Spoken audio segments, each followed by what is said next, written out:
आज यहाँ पे डोर टू डोर कूड़ा कलेक्शन का क्या 17 के पहले संभव था क्या? यूपी अब बीमारू नहीं, अर्थव्यवस्था का एक ग्रोथ इंजन बनकर के उभरा। देश की टॉप 3 अर्थव्यवस्था में यूपी आज अपने आप को स्थापित करता है। यूपी में अब इंसेफ्लाइटिस नहीं है, डेंगू, कालाजार, मलेरिया, फाइलेरिया नहीं है।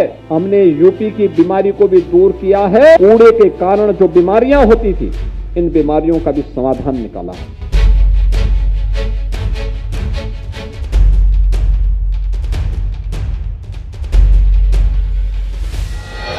उत्तर प्रदेश के मुख्यमंत्री योगी आदित्यनाथ ने बुधवार को राजधानी लखनऊ में 250 इलेक्ट्रिक और सीएनजी वाहनों को हरी झंडी दिखाई।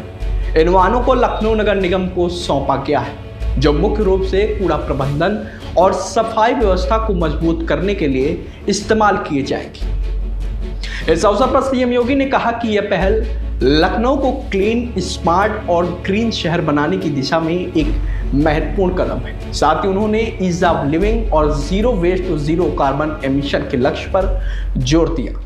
योगी सरकार के मुताबिक डीजल वाहनों को चरणबद्ध तरीके से हटाकर पर्यावरण अनुकूल इलेक्ट्रिक और सीएनजी वाहनों को प्राथमिकता दी जा रही है, जिससे शहर की हवा स्वच्छ रहेगी और प्रदूषण में कमी आएगी। अधिकारियों के मुताबिक इन 250 वाहनों से लखनऊ के 110 वार्डों में 100% कूड़ा संग्रहण सुनिश्चित होगा, जिससे नगर निगम की सफाई व्यवस्था अधिक कुशल, आधुनिक और पर्यावरण अनुकूल बनेगी।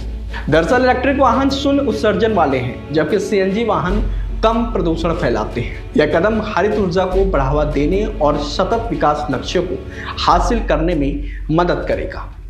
बताते चले कि योगी सरकार के नेतृत्व में कई शहरों में ऐसे हरित पहल चलाए जा रहे हैं। लखनऊ में इस फ्लैग ऑफ से अपेक्षा है कि कूड़ा प्रबंधन की नई रफ्तार मिलेगी और राजधानी एक मॉडल सस्टेनेबल सिटी के रूप में उभरेगी। वहीं यह कार्यक्रम राज्य सरकार के स्वच्छ भारत मिशन और हरित ऊर्जा नीति के अनुरूप है। इस मौके पर सीएम योगी ने और क्या कुछ कहा, आप भी सुनिए।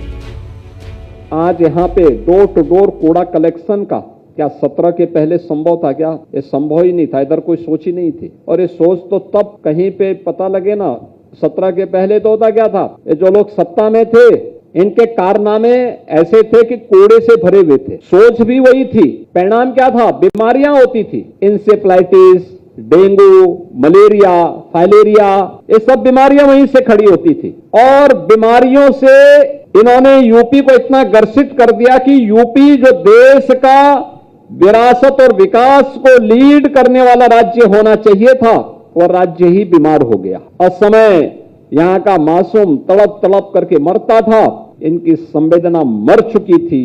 ये सत्ताधारी लोग मौन बन करके तमाशबीन बने रहते थे। आज हम कह सकते हैं यूपी अब बीमारू नहीं, भारत की अर्थव्यवस्था का एक ग्रोथ इंजन बनकर के उभरा है।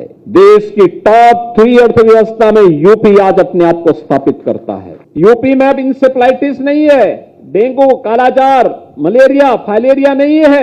हमने यूपी की बीमारी को भी दूर किया है और उत्तर प्रदेश के अंदर कूड़े के कारण जो बीमारियां होती थी, इन बीमारियों का भी समाधान निकाला है। जब नागरिक स्वस्थ होंगे तभी समृद्धि आएगी। आप देखते होंगे हम दीपावली के दिन मां लक्ष्मी की पूजा करते हैं, लेकिन पूजा के पहले घर की लिपाई पोताई करते हैं। गंदगी में मां लक्ष्मी नहीं आती है, वो तभी आती है जब स्वच्छता हो, और ये स्वच्छता हमारी सिटी की और हमारे राज्य की समृद्धि के भी आधार बनते हैं। ये डोर टू डोर कूड़ा कलेक्शन के लिए इलेक्ट्रिक व्हीकल, यह उस नए अभियान का हिस्सा है। अभी पिछले दिनों लखनऊ के लोकप्रिय सांसद माननीय श्री राजनाथ सिंह जी के कर कमलों से 200 से अधिक ऐसे इलेक्ट्रिक व्हीकल जो डोर टू डोर कूड़ा कलेक्शन के लिए लगे थे, वह नगर निगम ने प्रारंभ किए थे।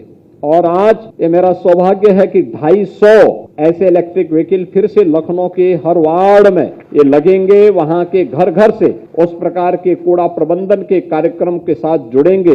लखनऊ को क्लीन सिटी, ग्रीन सिटी के रूप में विकसित करने की दिशा में कार्य करेंगे, और लखनऊ ने यही कार्य किया था। देखिए, गोमती नदी के पुनरुद्धार के कार्यक्रम को तो आगे बढ़ाया ही जा रहा है। कुकरेल में जो अनधिकृत कब्जा था, आज वहां पे सौमित्र वन भी लखनऊ के अंदर ही लगा है। आपने देखा होगा, कोई भी आता है देखता है। कोई व्यक्ति 9 वर्ष पहले आया होगा और उस दर जाता था तो दोबारा जाने की हिम्मत नहीं करता था। अब आता है, कुकरेल की तरफ जाता है तो कहता है सब वहां तो हमें बहुत अच्छा लगा, दिखाई दिया है।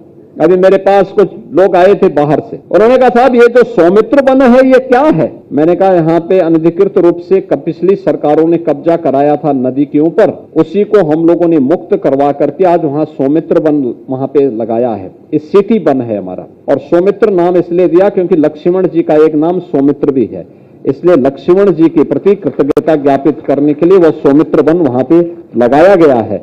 और आज वह लखनऊ की शान बन रहा है। कितना बेहतरीन दिखता है, कितना स्वच्छ दिखता है।